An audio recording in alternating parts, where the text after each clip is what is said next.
Pues bienvenidos a todos a una sesión más de esta serie que se llama Fundamentos del Discipulado. Estamos llevándola a cabo en el periodo de abril a junio 2023 y pues hoy tenemos la clase número 9. Recuerden que todo este material está basado tanto en el libro El Pastor y la Consejería de Jeremy Pierre y Deepak Reju y también material de nuestro hermano Tim Sommerlin, el doctor Tim Sommerlin, que pues incluso estuvo presente con nosotros en la región Santa Mónica y que nos ha enseñado bastantes cosas. Bueno, estamos tomando parte de ese material para poder compartirlo con ustedes. Muy bien. La clase 9, que es el día de hoy, se llama Las preguntas y el cambio. Las preguntas y el cambio. Y si has estado siguiendo esta serie, pues sabrás que lo que estamos hablando aquí es acerca de el discipulado bíblico. Estudiamos por 2 meses todas las bases teóricas del discipulado, la necesidad del discipulado, cómo poder ayudarnos unos a otros, el por qué. Y ahora, en este mes de junio, que son 4 sesiones, estamos explorando de una forma más técnica y más profunda el tema específico de la consejería bíblica. Eso es lo que estamos haciendo en este mes. La clase anterior le agradecemos a Ernesto Mayoral por haberla compartido y aquí tenemos algunas de sus conclusiones. Se habló de empatía, este tema que sí es cierto, aunque no es una palabra bíblica, pero el concepto como tal es algo sano, es algo que realmente podemos llevar a cabo, ponernos en el lugar de los demás cuando están sufriendo, y esto para los consejeros es muy importante. Nos habló mucho de llegar o de generar la empatía a través de la debilidad, de nuestra debilidad, de ser auténticos, de considerar positivamente y de manera incondicional a los demás, pidiéndoles algo así como ayúdame a entender más lo que te está pasando, ¿ok? Y no apresurarnos a hacer juicios. También animar por los pequeños éxitos, siempre manejarlo con respeto. Se requiere también pues tener cierta competencia, cierto conocimiento de nuestra parte y lo que es el concepto de autodivulgación. Esta clase fue importante. Ser empático unos con otros es algo bueno, es algo sano y es algo que podemos ver dentro de la Biblia a manera de principios. Ahí hay principios que encuentras en cómo Jesús se acercaba con la gente, en cómo los apóstoles trataban a otras personas y que los consejeros en la misma experiencia de consejería entendemos que es una necesidad. Cuando vamos a aconsejar a alguien, es muy importante ponernos en los zapatos de la otra persona y no apresurarnos a soltar juicios o cualquier otro tipo de expresiones sin entender bien qué es lo que le está pasando. El tema de hoy, como introducción a este pensamiento, la consejería se trata de cambiar. Las personas cambian de formas diferentes, por razones diferentes, pero el cambio es un proceso. A veces el cambio se da rápidamente o puede tardar años. ¿Ok? Este resumen de lo que busca la consejería es una muy buena idea, muy poderosa. Sale de un manual que hizo nuestro hermano Memo. Todos lo conocen acá en la región Santa Mónica, que estuvo con nosotros. Bueno, pues él hizo un manual sobre todo el curso de consejería y logró resumir el tema de esta forma, muy, muy bien resumido. Y es cierto, la consejería se trata de cambiar. Así es que hoy vamos a hablar del cambio. ¿Cómo logramos que las personas cambien a través de la consejería? Y vamos a tener el ejemplo de lo que es una transformación poderosa en las escrituras. Vamos a hablar, por ejemplo, del caso del apóstol Juan. Mira lo que dice Lucas 9:52. Envió por delante mensajeros que entraron en un pueblo samaritano para prepararle alojamiento. Pero allí la gente no quiso recibirlo porque se dirigía a Jerusalén. Cuando los discípulos Jacobo y Juan vieron esto, le preguntaron, Señor, ¿quieres que hagamos caer fuego del cielo para que los destruya? Imagínate, ¿no? Diciéndole eso a Jesús. Y dice la Biblia, pero Jesús se volvió a ellos y los reprendió. ¿Cómo se les ocurre decirle eso a Jesús? Pero bueno, así eran ellos. De hecho, su carácter era tan especial que Marcos 3:17, la Biblia registra lo siguiente: Jacobo y su hermano Juan, hijos de Zebedeo, a quienes llamó Boanerges, que significa hijos del trueno. O sea, eran tan especiales en su carácter que hasta Jesús les puso ese nombre. Hijos del trueno. Ya te imaginarás cómo era, ¿no? Es como decimos, de mecha corta, impulsivos, así, radicales, fuertes, todas esas reacciones. Así eran ellos. Y puedes verlo en ese ejemplo. Está preguntando si, pidiendo permiso para ordenarle al cielo que caiga fuego y queme toda una villa. O sea, ¿a quién se le ocurre? Pues a ellos. Así eran los dos hermanos. Esto sucedió en el año 31 después de Cristo, más o menos. Pasaron los años. Para primera de Juan 4:7, que el mismo apóstol Juan escribe, mira lo que dice: queridos hermanos, amémonos los unos a los otros, porque el amor viene de Dios, y todo el que ama ha nacido de él y lo conoce. El que no ama, no conoce a Dios, porque Dios es amor. Así manifestó Dios su amor entre nosotros, en que envió a su Hijo unigénito al mundo para que vivamos por medio de él. Queridos hermanos, ya que Dios nos ha amado así, también nosotros debemos amarnos los unos a los otros. ¿Qué pasó? ¿Es el mismo hombre que había dicho eso en Lucas 9? Sí, del apóstol Juan. Esta carta está registrada, o se cree que fue escrita alrededor del 95 después de Cristo. Pero ya no era el mismo. Ya no era ese hijo del trueno. Era distinto. Algo le había pasado. Así que tenemos un cambio aquí. De hijo del trueno al apóstol del amor. Así fue conocido después en la iglesia primitiva Juan, como el apóstol del amor. ¿Cuándo vemos este cambio reflejado? 64 años después. 64 años. Piénsalo. Esto nos da una dimensión de lo que implica cambiar. Ser transformado, ser cambiado, no es de una semana, no es de 15 días. Esto dura años. Es un proceso de años. Por eso es importante perseverar en la vida cristiana para ver cómo Dios nos va transformando a través de los años, de las décadas. Esto es impresionante. El apóstol del amor 64 años después. ¿Cuántos de nosotros también nos pudieron haber puesto apodos de cómo éramos cuando llegamos a la iglesia, ¿no? Y de esa manera ver cómo hemos cambiado, que esperemos hoy, si nos pusieran un apodo, fuera diferente a como era antes. Bueno, ¿cómo se da el cambio? ¿Cómo se da el cambio? ¿Cómo podemos llegar a ver transformación en las personas? Bueno, un académico, el doctor James Prochaska, que es profesor emérito de psicología en la Universidad Rhode Island, y además él fue desarrollador líder de algo que se llama el modelo transteórico de cambio conductual. Es una persona muy famosa en cuanto el cambio de la conducta humana se refiere. Lo ha estudiado a fondo. Y él generó este modelo que es bastante interesante y podemos pensar incluso en nuestras propias vidas, ¿no?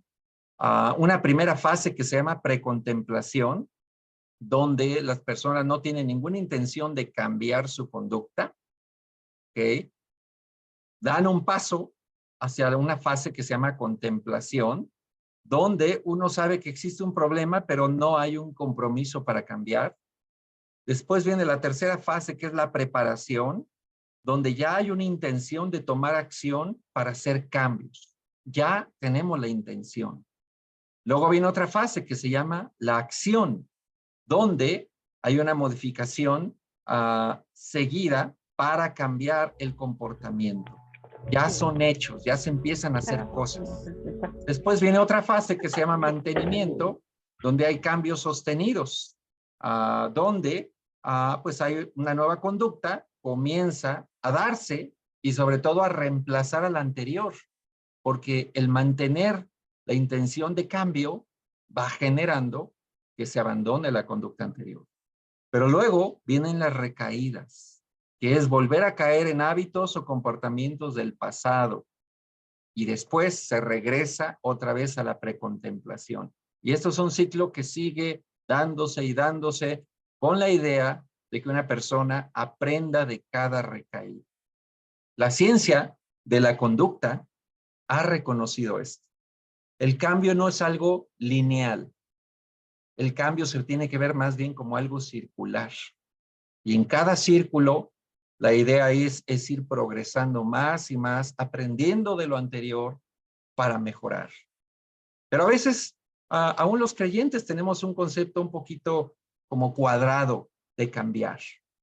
Y algunos, a lo mejor pensamos que cambiar es algo rápido, inmediato, y así tiene que ser nuestra vida también. Sí es cierto, debemos aspirar a cambiar, pero debemos comprender que es un proceso y lleva su tiempo. Una buena forma de lograr un cambio en las personas es haciendo preguntas, haciéndole preguntas a la persona. Pues vamos a estudiar cómo esto es muy efectivo. ¿Y por qué hacer preguntas? Porque al preguntar se abre la oportunidad de tener un diálogo abierto. También se puede crear una pausa para poder ver a Dios. Cuando haces preguntas a una persona, tú puedes estar en pausa y meditar también en el asunto, y la persona también se detiene. Una pregunta requiere consideración y requiere una respuesta. Y también da un tiempo apropiado para el ayudador. Que hacer preguntas para el consejero es bueno, porque mientras tú haces la pregunta, también estás pensando, ¿cómo más puedes ayudar? ¿Cómo se hacen las preguntas? Y bueno, aquí hay un pasaje, que está también en la otra diapositiva, muy bueno, que dice Proverbios 25, en la versión Biblia textual: agua profunda es el consejo en el corazón del hombre. El hombre entendido logrará sacar. El hombre entendido logrará sacar. Esto es muy cierto. Necesitamos ser hombres y mujeres entendidos para poder sacar el corazón del hombre. Es todo un arte esto. Y ahora viene el tema, ¿cómo preguntamos? Bueno, las preguntas deben ser formuladas con respeto y amor, no con enojo ni con sarcasmo. También las preguntas deben ayudar a examinar nuestro corazón, nuestras actitudes, nuestros motivos. Sirven también para aclarar los problemas. También ayudan mucho para exponer las mentiras de Satanás, porque al estar haciendo preguntas a las personas, se dan cuenta que están creyendo una mentira. Y por último, los podemos dirigir hacia un cambio positivo y sostenible. Así que hacer preguntas es algo bueno. Ahora, ¿de dónde sale esto de las preguntas? Pues fíjate que Jesús las hizo. Jesús hizo muchas preguntas a las personas. Y no porque no supiera la respuesta, sino porque eran preguntas intencionales. Tenían un propósito. Y vamos a ver algunos ejemplos de esas preguntas. ¿Okay? La primera son las preguntas enfocadas a la solución. Mira el ejemplo de Juan 6:5. Cuando Jesús alzó la vista y vio una gran multitud que venía hacia él, le dijo a Felipe: ¿dónde vamos a comprar pan para que coma esta gente? ¿Sabes qué pasó después de esto? Tal vez te acuerdas. Un milagro. Jesús ya sabía que iba a multiplicar la comida, pero hizo una pregunta a sus discípulos, y en este caso a Felipe. Una pregunta directa. El problema estaba a la vista. Una gran multitud y tenían muy poca comida para ellos y iban a estar ahí horas. Y entonces puso a pensar a Felipe, ¿cómo le vamos a hacer para darles de comer a todos? Si Felipe hubiera recordado pues que Jesús era el Hijo de Dios y que hacía milagros, pues hubiera pensado, pues tú puedes hacerlo, pero se ha de haber quedado frío. Y Jesús entonces les dio instrucciones y vino el milagro. ¿Okay? Estas preguntas que ayudan a la gente a ver que hay una solución al problema, y que Dios es el que puede darnos esa solución, se deben preguntar cuando el cambio de comportamiento es posible. A través de esta pregunta, Jesús ayudó a sus discípulos a comprender el poder de Dios y que Él era el Hijo de Dios. Entonces son preguntas bien específicas que ayudan a las personas a enfocarse en la solución, no en el problema, sino en la solución. Jesús los apuntó a una solución. ¿Y cuál fue la solución? Pues un milagro, nada más y nada menos. Obviamente en nuestro caso no van a pasar así las cosas, ¿verdad? Tan milagrosas. A veces sí, pero normalmente tenemos que seguir un camino más ordinario. Sin embargo, hay preguntas que nos ayudan a ver una posible solución. Otra pregunta, las llamadas de consideración. Mira lo que dice Marcos 12:14. ¿Está permitido pagar impuestos al César o no? ¿Debemos pagar o no? Pero Jesús, sabiendo que fingían, les replicó, ¿por qué me tienden trampas? Tráigame una moneda romana para verla. Le llevaron la moneda y él les preguntó, ¿de quién son esta imagen y esta inscripción? Del César, contestaron. Denle pues al César lo que es del César y a Dios lo que es de Dios. Mira esta situación, en medio de una trampa, en medio de una mala intención de las personas. Atacan a Jesús, como decimos en México, le ponen un 4, ¿no? Una trampa para que cayera. ¿Y qué hace él? Regresa el tema con una pregunta. Una pregunta que los hizo desmoronar todo su plan, que les tiró todos sus argumentos. Y cuando contestan ellos esa pregunta, ellos mismos afirmaron la respuesta. Ellos mismos respondieron. Y después, si sigue leyendo el pasaje, dice la Biblia que quedaron todos admirados y ya nadie le preguntaba nada. Estas son las preguntas de consideración, que derriban barreras, que consideran valores, que causan pausa y reflexión. ¿Y cuándo se preguntan? Cuando se requiere un cambio en la dirección de la sesión de consejería.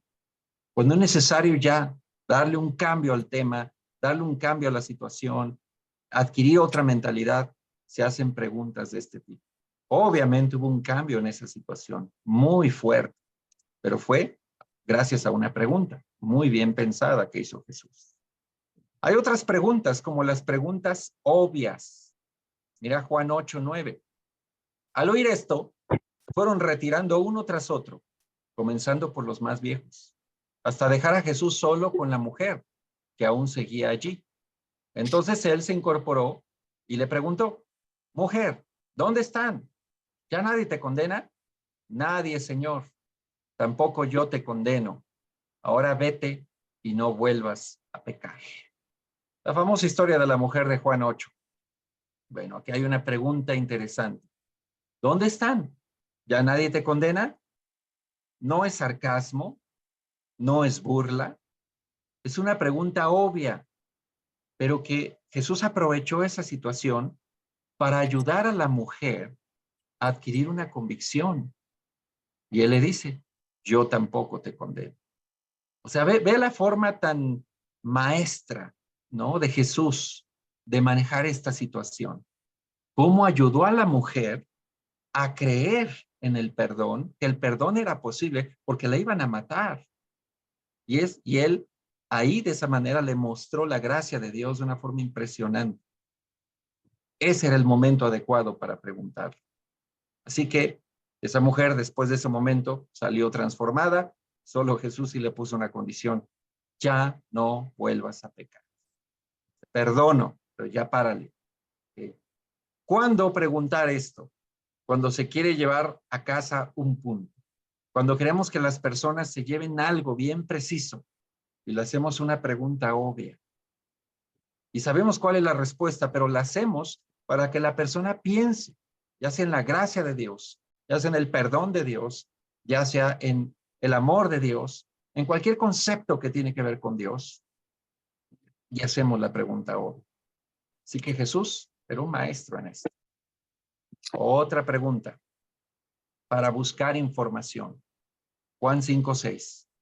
Cuando Jesús lo vio allí, tirado en el suelo, y se enteró que ya tenía mucho tiempo de estar así, le preguntó, ¿quieres quedar sano? Podríamos pensar, pues claro, ¿no? ¿Cómo le haces esa pregunta a Jesús?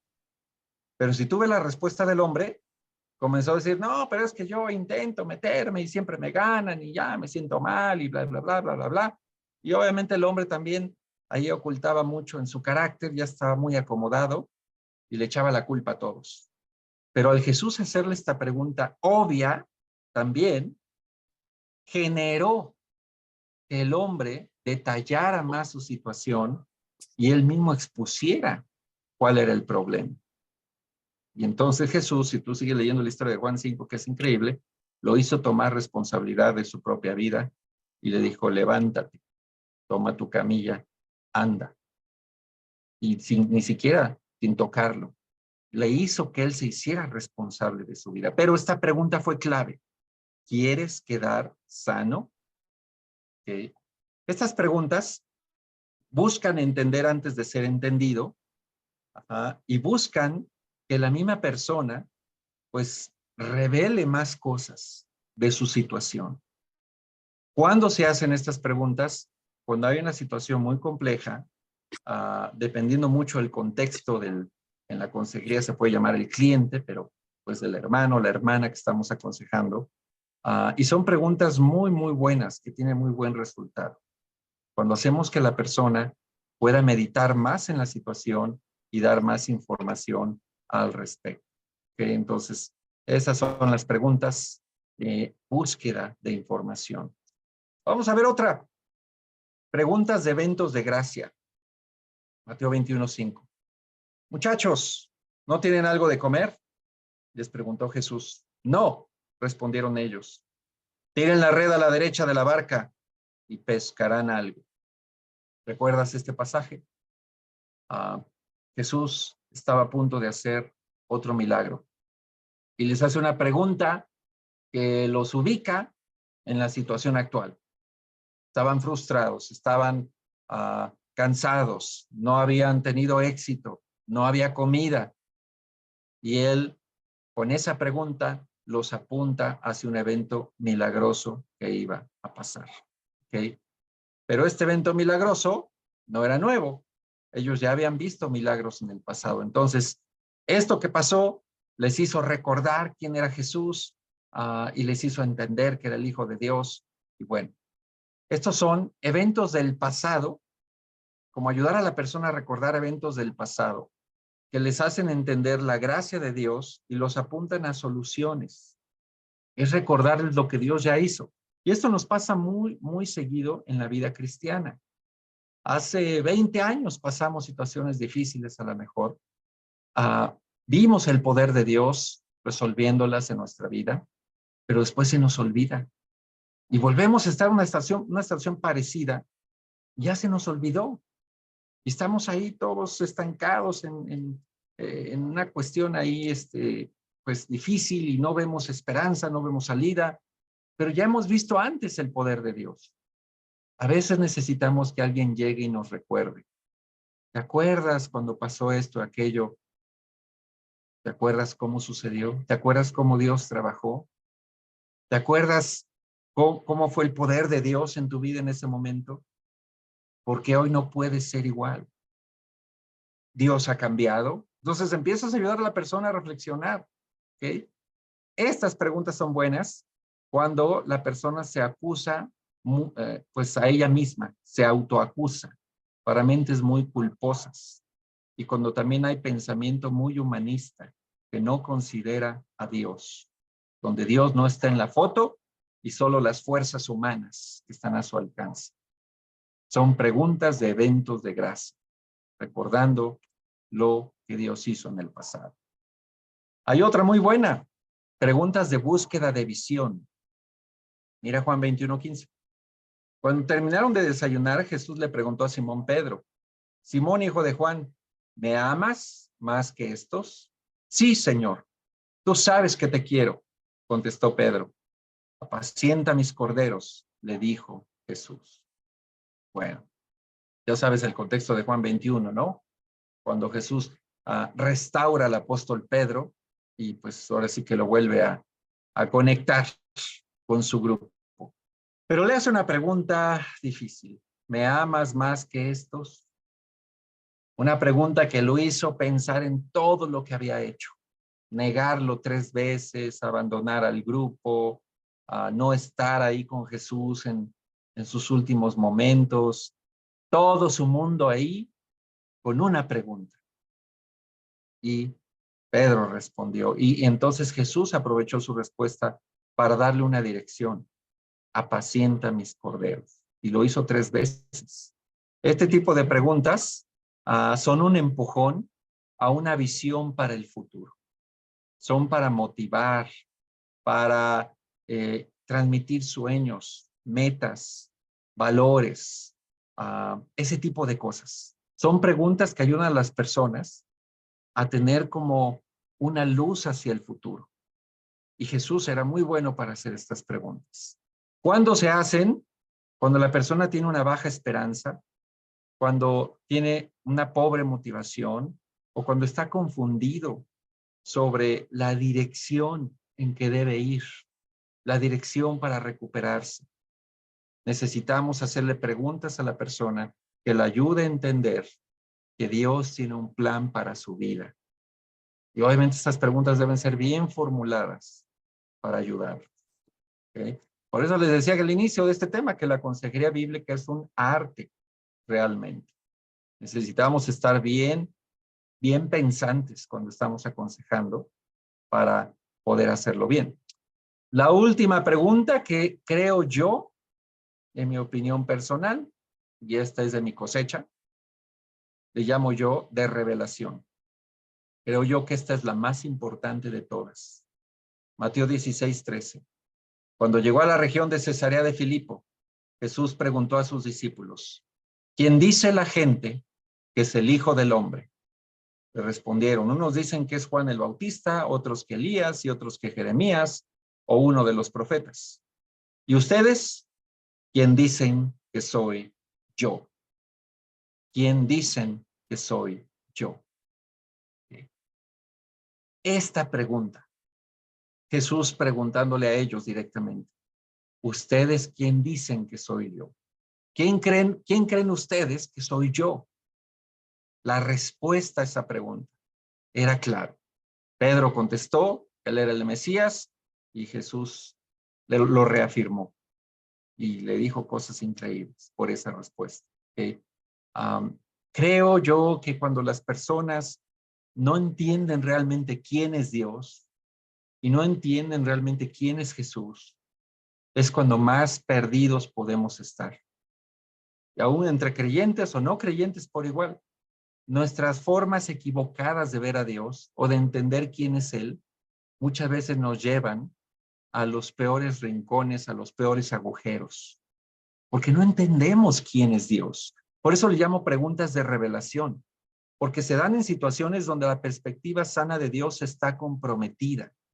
La gente tiene una visión torcida de quién es Dios. Algunas piensan que es un Dios castigador, un Dios vengativo, un Dios sádico, un Dios indiferente, un Dios que no nos ama. Y bueno, he oído de todo en estos 30 años de cristianismo y yo también he dicho de todo y entiendo bien que cuando más mal podemos andar en nuestra fe, normalmente tiene que ver en la visión que tenemos de Dios.